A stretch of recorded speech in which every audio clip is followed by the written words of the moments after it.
que Deus não é uma pessoa. Deus é consciência.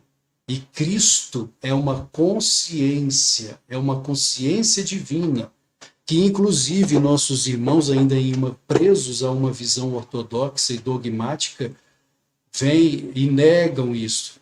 Mas quando nós vamos estudar psicologia, eu fiz 2 anos de psicologia, quando adentramos a terceira e quarta forças da psicologia, Abraham Maslow, Carl Gustav Jung, Roberto Assagioli e tantos outros grandes psicólogos das chamadas terceira e quarta força, você não pode negar que Deus é consciência. E não uma pessoa, um homem de barbas brancas sentado em um trono de ouro a nos julgar. Então, essa distinção nós temos que começar a fazer, principalmente se vivemos no século XXI, ou se desejarmos continuar atados àqueles paradigmas mecanicistas dos séculos XVII, XVIII, XIX, é uma opção nossa. Mas à medida que o conhecimento avança, nós não podemos negar a ciência. Nós não podemos negar a psicologia, que adentrou campos, adentrou as universidades, adentrou o conhecimento acadêmico. E a partir do momento que a psicologia adentra o universo acadêmico, ela é considerada ciência também. Mas é a ciência da alma, é a ciência da psique. Né? Em grego, psique, que significa mente ou alma. E, inclusive, os primeiros psicólogos, William James, pai da psicologia nos Estados Unidos, estadunidense, ele escreveu sobre as experiências religiosas nas diferentes religiões. Ele fala sobre yoga, sobre budismo. Carl Gustav Jung, a mesma coisa com sua psicologia analítica. E Jung foi muito longe falando a respeito do inconsciente coletivo, dos arquétipos, falando a respeito das mandalas. O meu professor de psicologia da personalidade, como eu falei, quando fiz psicologia, 2 anos de psicologia, ele disse à turma, pessoal, entre todas as abordagens da psicologia, a única que é capaz de tirar uma pessoa de uma crise psicótica é a psicologia junguiana, psicologia analítica. Por quê, professor? Porque Jung trabalhava com as mandalas. As mandalas, inclusive, elas são desenhadas no budismo, no yoga, por monges do Oriente, da Índia. As mandalas representam arquétipos do inconsciente coletivo, da superconsciência, da consciência crística, da consciência cósmica. Paramahansa Yogananda, ele fala dos diferentes níveis de consciência, e ele, claro, é um mestre, ele vai além de Jung, enquanto Freud afirma sobre o eu consciente, o inconsciente, o pré-consciente, o inconsciente individual, e Jung fala a respeito destes todos, consciente, pré-consciente, inconsciente individual e inconsciente coletivo. Paramahansa Yogananda vai mais longe, fala de superconsciência, consciência de Vishnu, que é a consciência crística, fazendo analogia com o cristianismo, e consciência cósmica, a consciência de Deus Pai. Mas são consciências e não pessoas. A Trimurti, o que é a Trimurti, ou a Trindade cristã, Pai, Filho e Espírito Santo? Apesar de nossos irmãos cristãos falarem que são 3 pessoas divinas, não são pessoas. São estágios de consciência pertencentes a todos nós, a cada um de nós, dentro dessa ótica, dentro dessa visão da psicologia. Pai, Filho e Espírito Santo, Brahma, Vishnu e Shiva. Jesus é a encarnação do Filho unigênito, a encarnação de Vishnu, a segunda pessoa. Não que Vishnu desceu à Terra, mas que Jesus, como um ser humano, realizou essa consciência de Vishnu. A partir do momento em que nós realizamos a consciência do Filho, que despertamos, isso também é o Budado, quando Buda, Siddhartha Gautama, alcança a consciência do Buda, ele afirma, maravilha das maravilhas, todos possuímos a natureza de Buda. Ou seja, a questão é que estamos adormecidos para a nossa verdadeira natureza, que também é conhecida como Atma. Atma É tudo isso ao mesmo tempo. É Pai, é Filho, é Espírito Santo. É o três em um. E vemos representações aqui, por exemplo, de Mahaprakriti, a mãe cósmica, a mãe divina, em seu coração as três formas, Brahma, Vishnu e Shiva, não como pessoas, mas como forças cósmicas, assim como a onda do mar. A onda, quando se levanta, ali ela manifesta o quê? A consciência de Brahma, a manifestação, o criador ou manifestador cósmico. Quando a onda caminha, ali é a força da preservação do filho, Tat, ou Vishnu. E quando a onda se dissolve no mar novamente, ali temos a força de Shiva, o Espírito Santo, o destruidor, aquele que faz com que todo o cosmos retorne novamente ao seio do Espírito, que pode ser masculino ou feminino. Em verdade, quem traz essa identificação de masculino ou feminino somos nós mesmos. Porque, como afirmei, Deus é consciência. Não é nem homem e nem mulher. É consciência.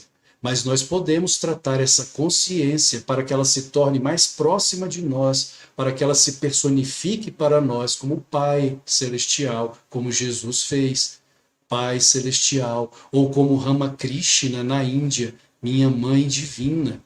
Enquanto Jesus chamava esta consciência de Pai, Ramakrishna chamava esta mesma consciência de Mãe, Mãe Divina. Ou como Chaitanya Mahaprabhu de Krishna, meu amado cósmico. O advento da psicologia trouxe nova cosmovisão a respeito de Deus. Não mais um Deus homem sentado em um trono de ouro, mas Deus como consciência dentro de nós. Existe uma visão de Jung, de Carl Gustav Jung, um sonho. Ele conta que certa vez sonhou com um Deus antropomórfico. Esse Deus de barbas brancas, cabelos brancos, sentado em um trono de ouro. E o trono deste Deus, Javé, que Javé, na verdade, não é uma pessoa, não confundamos. Javé, Brahma, Vishnu, Shiva, são personas, na verdade, personas do Deus real, do Deus único, que é o absoluto, impessoal, que se torna pessoal por meio de nossas devoções, de nossas bhakti, de nossa bhakti. E Jung, então, teve um sonho em que ele via esse Deus sentado em um trono de ouro, e o seu trono estava flutuando sobre a igreja. A igreja, no caso, representando toda a ortodoxia, todo o dogmatismo, toda aquela ideia teológica e também escatológica rígida, onde não há amor, mas que está presa à letra que mata, como afirmava Paulo apóstolo. A letra mata, o espírito vivifica. Então Jung, vendo aquele ser em um trono de ouro sobre a igreja, no sonho de Jung, esse ser defeca sobre a igreja, e a igreja então é destruída. Qual o significado? Ele mesmo começou a raciocinar sobre isso. Qual o significado desse sonho? Porque os sonhos são a linguagem da alma. E Jung nos trouxe essa riqueza da linguagem da alma, que é aquilo que Yogananda também nos ensina. Existe uma lição de Yogananda, da Self-Realization Fellowship, em que ele fala sobre a importância dos sonhos, de observarmos nossos sonhos, e inclusive de termos sonhos lúcidos. Ele nos ensina como fazer isso para Mahasi Yogananda. Mas Jung, então, refletindo sobre isso, qual o significado disto, não é? Desse sonho? E o significado é exatamente esse, de que a ortodoxia, quando não há o verdadeiro religare, a verdadeira religião, que é a autêntica conexão de nossas almas com Deus em nós, é pura maya, é pura ilusão. Claro que ele não utilizou o termo maya, apesar de conhecer tudo a respeito do yoga. Inclusive, existe um livro de Jung que é a Psicologia e a Religião Oriental. E ele cita dois santos, dois avatares neste livro, Ramakrishna e Ramana Maharshi. É um livro fininho, um livro de bolso, Psicologia e a Religião Oriental. Então Jung, e não somente ele, mas todos esses pais da psicologia da terceira e quarta forças, incluindo o próprio William James, pai da psicologia estadunidense, falam sobre tudo isso. Mas por que, quando estudamos, quando entramos para a academia, nas aulas de psicologia, eles quase não são citados? Raramente, meu professor de psicologia da personalidade citou Jung, mas é raro Jung ser citado dentro da academia, porque o Conselho Federal de Psicologia ainda não aceita a terceira e a quarta forças. Por quê? Porque é muito místico. São forças da psicologia muito místicas. E a universidade precisa ainda estar engessada dentro dessa visão muito científica, que acaba esquecendo o lado espiritual, mas que é questão de tempo. A academia não poderá permanecer muito tempo longe do misticismo, da espiritualidade. Inclusive, quando estava na faculdade, na verdade, eu fiz 4 anos de direito, 2 de psicologia, acabei me formando em pedagogia. E nesse meu percurso no universo acadêmico, eu participei de um projeto que era o projeto Trama. Era um projeto ligado à pró-reitoria de extensão da universidade, do curso de pedagogia. E trama porque vem de uma trama, né, de uma rede de conexões, de conhecimento transdisciplinar. A transdisciplinaridade é um paradigma dentro da educação, segundo Basarab Nicolescu, um físico francês, é o diálogo entre, através e para além das disciplinas. Esse entre, através e o para além quer dizer a transcendência. Por quê? Porque os físicos em laboratórios de altas energias não conseguem compreender o que ocorre ali. Eles precisam dialogar com outros saberes para compreender o que ocorre no mundo quântico, no mundo invisível das partículas.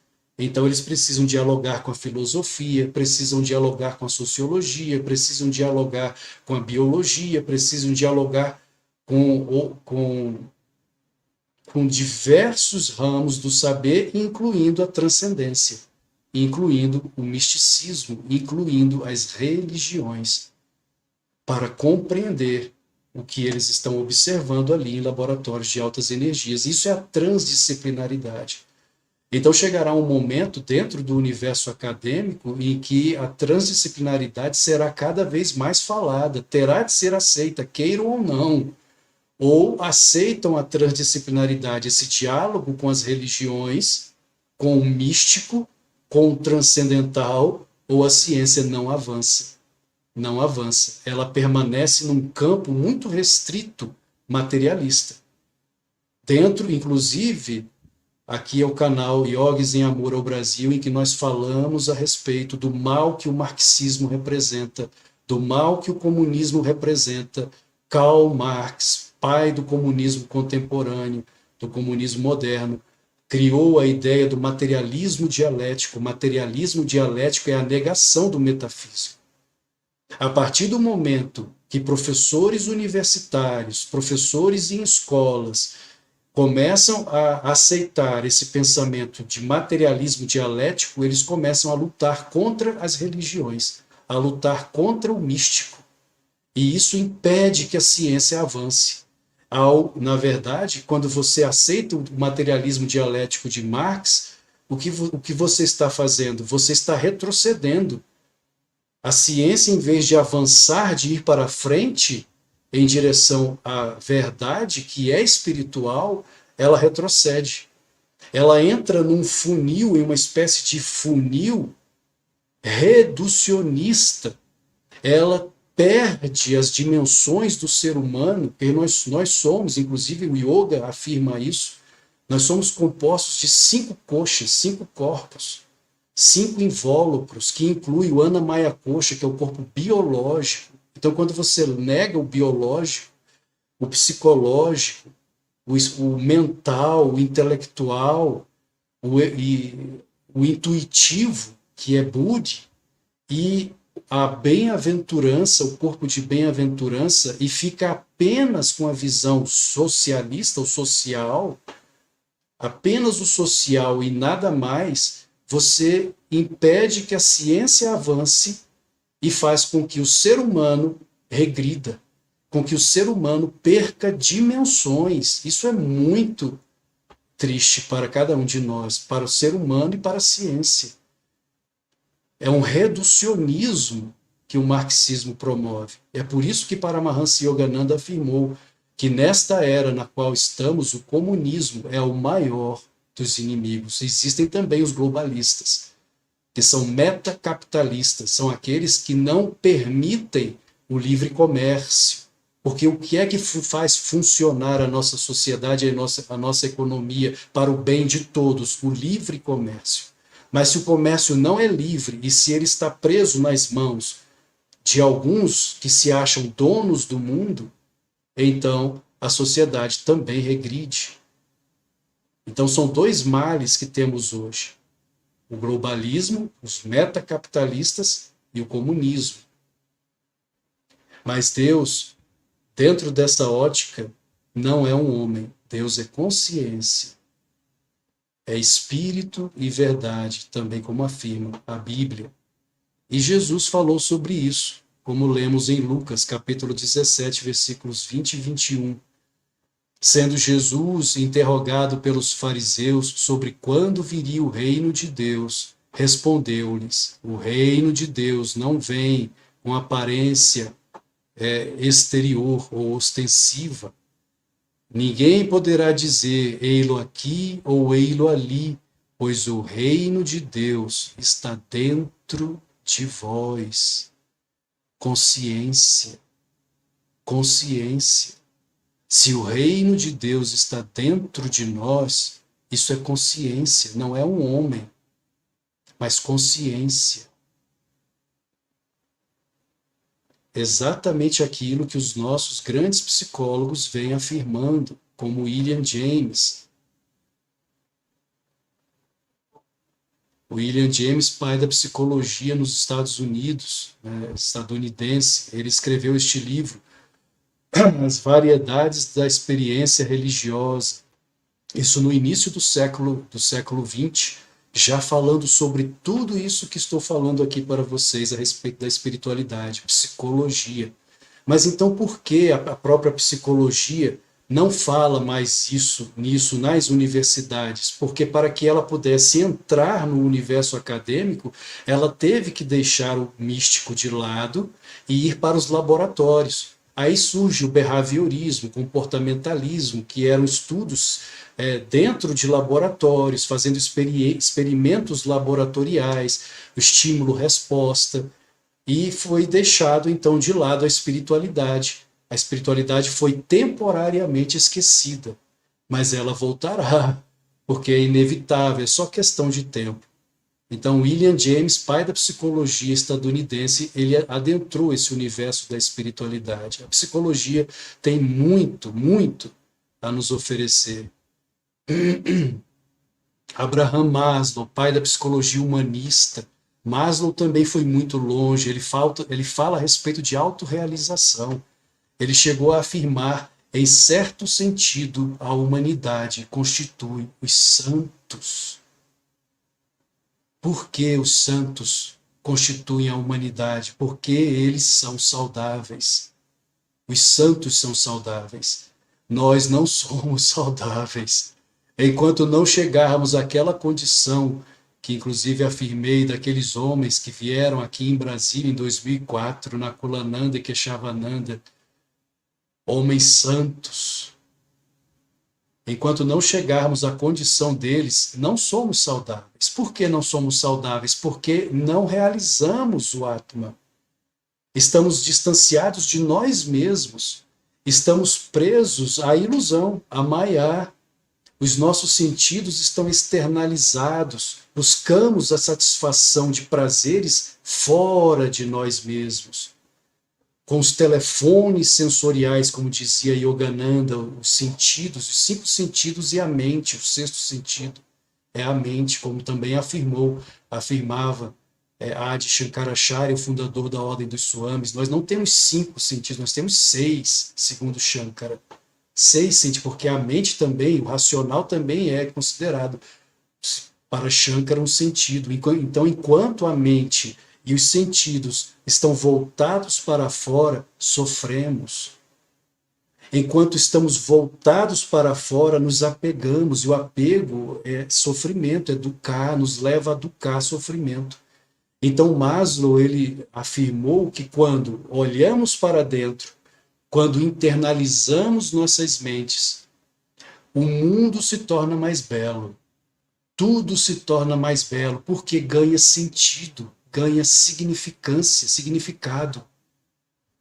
Ganha significado. O que antes não tinha, até uma flor, o voo de um pássaro, o canto de um pássaro, o pôr do sol, tudo se torna mágico.